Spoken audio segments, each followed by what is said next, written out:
AI coding tools are getting scary good and expensive. So if you had money for one tool, which would you pick? Anti-gravity or Kiro?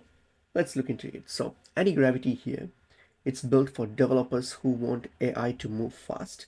It's designed around rapid prototyping, instant code generation, and reducing repetitive development work.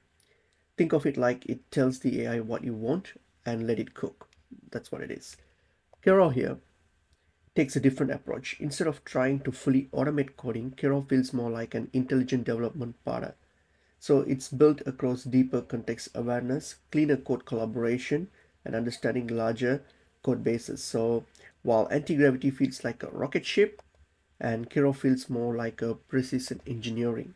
So let's look into some of the advantages or pros of these two platforms here. So anti-gravity here, it's extremely fast, it's beginner friendly. Okay, it tries to do more of your automations, so more of the work automatically, so it has less micromanaging.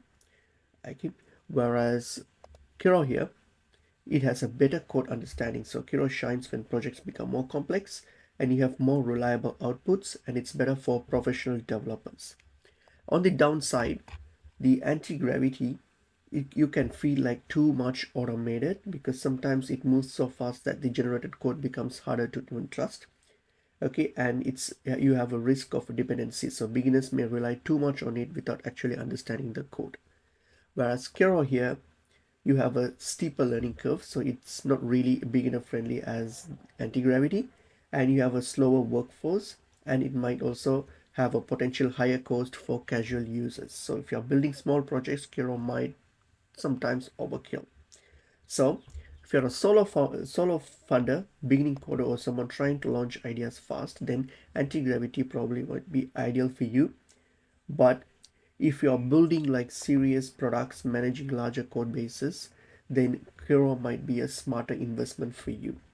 When the real question is which AI is better, it depends whether do you want speed or control, because anti-gravity helps you to ship faster, but Kiro helps you to build smarter.